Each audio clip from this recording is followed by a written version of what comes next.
Good evening, ladies and gentlemen. I'm going to talk about climate change in Kew, but before I do so, I'm going to talk about some preliminaries. First of all, definition. The United Nations defines climate change as long-term shifts in temperatures and weather patterns. Fairly simple definition. Now, the average global temperature has risen by more than 1.2 degrees Celsius since the 1850s. So that seems to fit the definition of climate change. Climate change is caused by two different sorts of stimulus. One is natural stimuli, such as cause the ice ages, and I'm not going to talk about that. The other is man-made climate change, and that is due to human activity, particularly burning carbon fuels and some agricultural practices.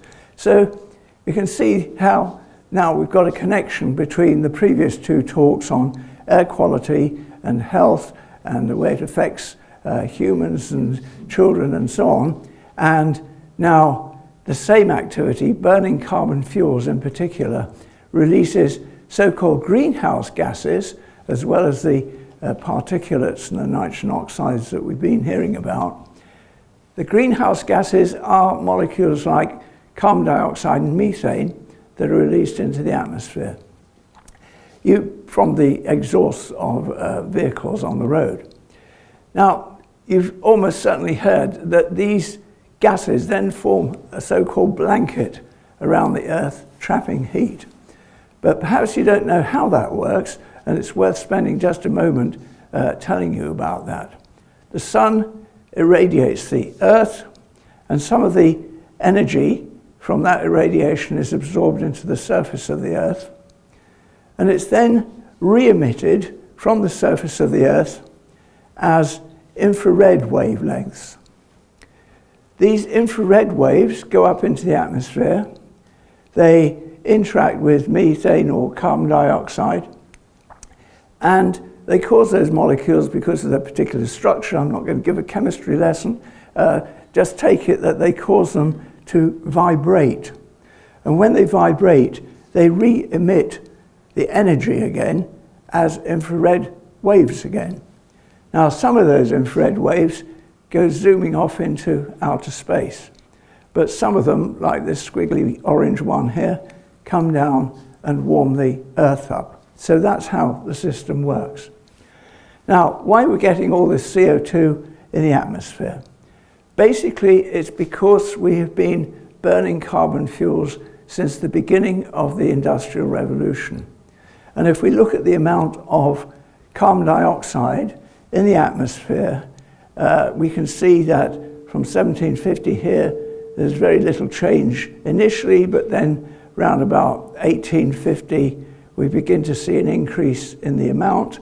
And then in the latter decade, since about 1930, we see really quite steep increase in the concentration of CO2 in the atmosphere.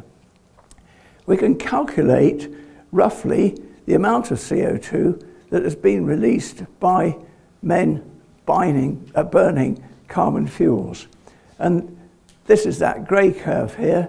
You can see again that when it gets to around about 1850, the amount that we started to generate starts to rise and then rises steeply.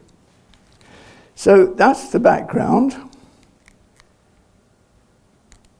Next slide, please, Ben. Now, how do we know a lot about the climate in Kew? Well, interestingly, weather recording in Kew started a long time ago, as long ago as 1697, when the then owners of an estate in Kew, which later became part of the Royal Botanic Gardens, started to collect data about temperatures and rainfall and so on. And we have had a continuous record of collecting data from that area ever since then. People like George III at his observatory. The Met Office later took over the observatory for these measurements. And even when the Met Office closed their operation at the observatory, they set up this structure in Kew Gardens on the lawn opposite the orangery, which all the people who are local here will have passed many times and recognized.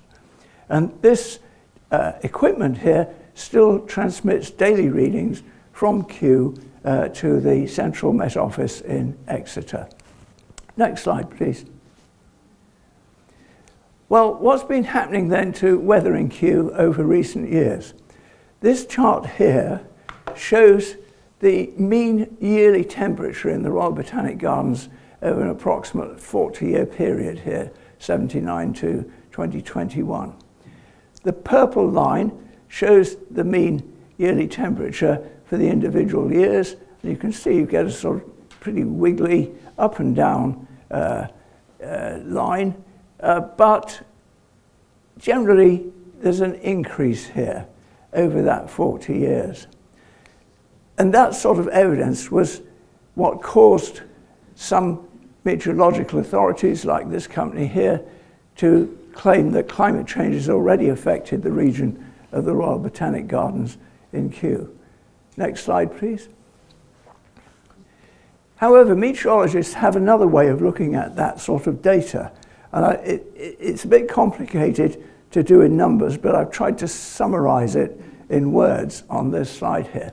What they do is to take a 30-year period and look at average temperatures, average rainfall, average sunshine hours, and so on, during that 30-year period, and they compare it with the previous 30-year period. So here, for instance, if we take a typical winter month, January, we can make a comparison between the 30 years from 91 to 2020 and compare it with the mean values from 61 to 90. And when we do that, we see the average maximum temperature in the more recent period was warmer. The average minimum temperature in the January was warmer. The hours of sunshine increased and the rainfall increased. We can do the same for a summer month like July, compare the recent period with the previous period. Again, we see average maximum temperature warmer, average minimum temperature warmer, hours of sunshine increased incredibly by a further 24 hours, and rainfall decreased, so it was drier. Now, these are what we call the cardinal signs of climate change: warmer, wetter winters, hotter, drier summers. Next, please, Ben. Who and what is emitting all the carbon dioxide? Well, if we look at it by country, we've got some mega culprits here, like China, emitting about 31% of the world total annually, the USA emitting about 14%, and some countries like India, Russia, Iran, Japan, who are emitting significant amounts, but less than these mega emitters here. It's important to look at all the other countries who are only emitting a small amount. For example, the United Kingdom only emits 0.9% of the total CO2 in the year. And there are many other countries that emit around 1%, maybe 2%. If we lump them all together, we see that they total up 38.7% of the total CO2.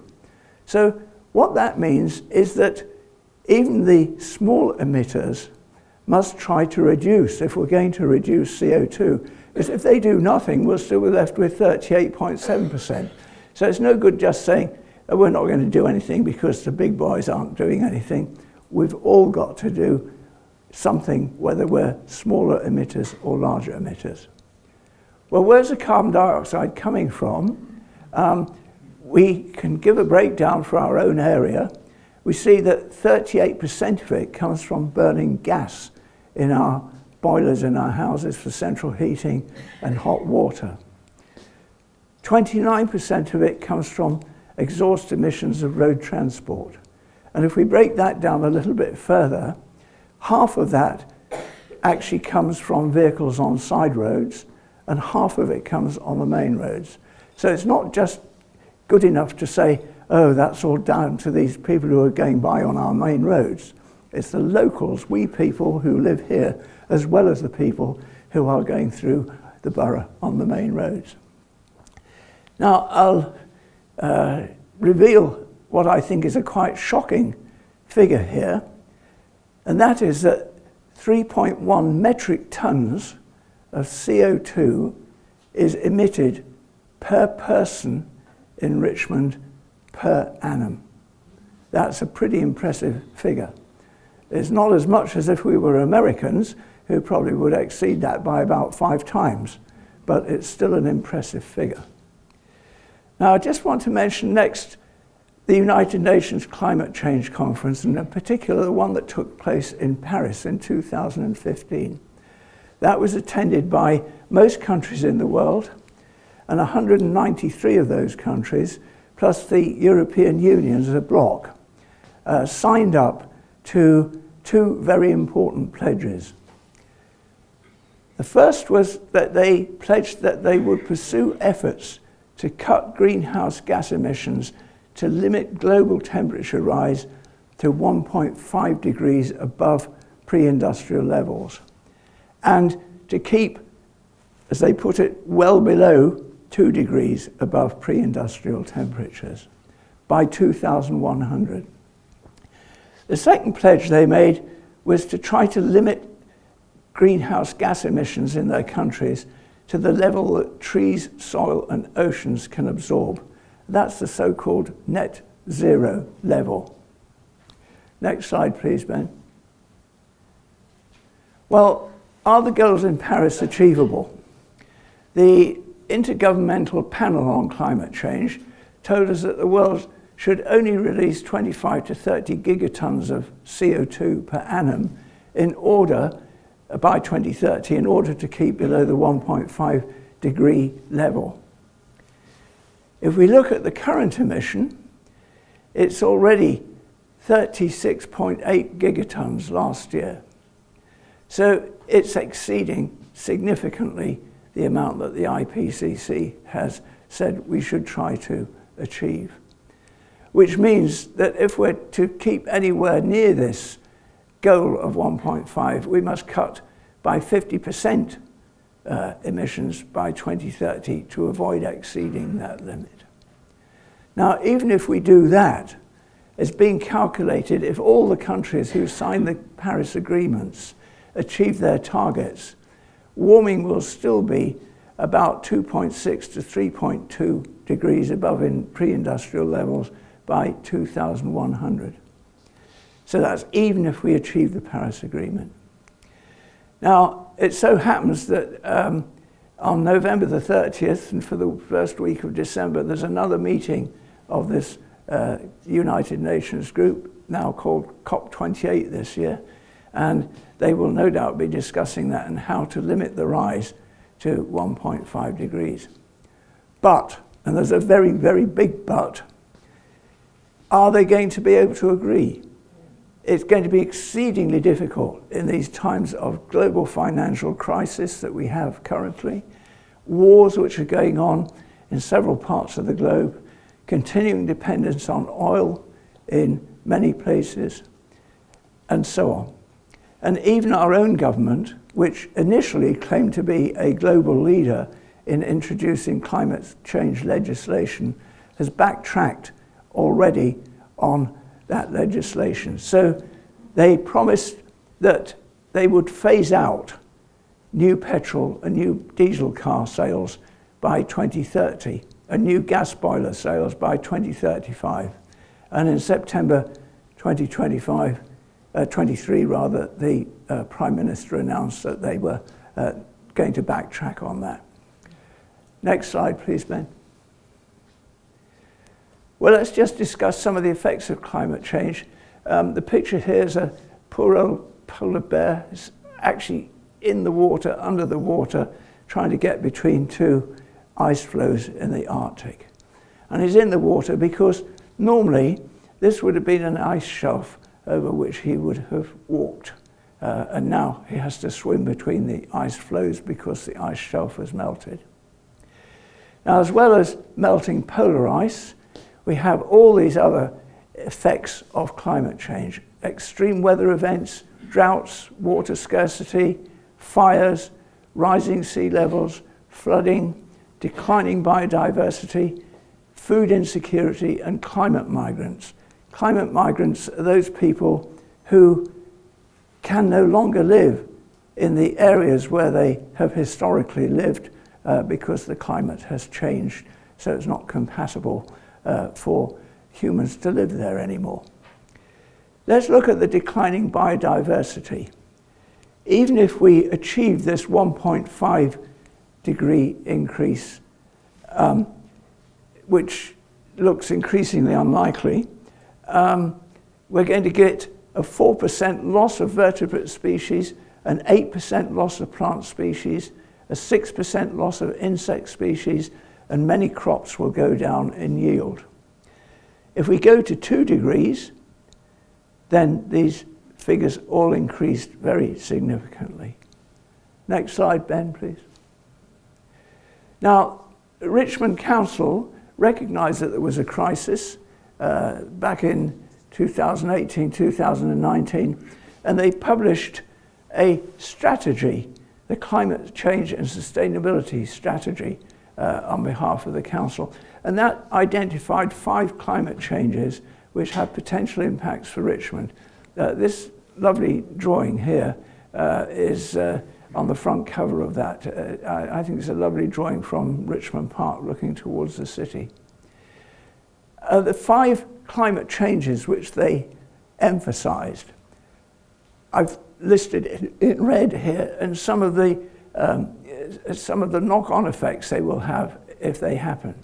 So I'll just go through the headings: temperature rise, sea and river level rise, extreme events like heat waves, water supply shortages, and biodiversity damage. Now, all these things are likely to happen in the next few decades in our borough. I could obviously continue to talk about any of them for some time, but given the time limitation, I'm just going to talk about flooding. Next, please, Ben. There are several potential causes of flooding in Kew, some of which we're already seeing, I think, in our everyday lives to a limited degree. So surface water flooding. There are areas of Kew.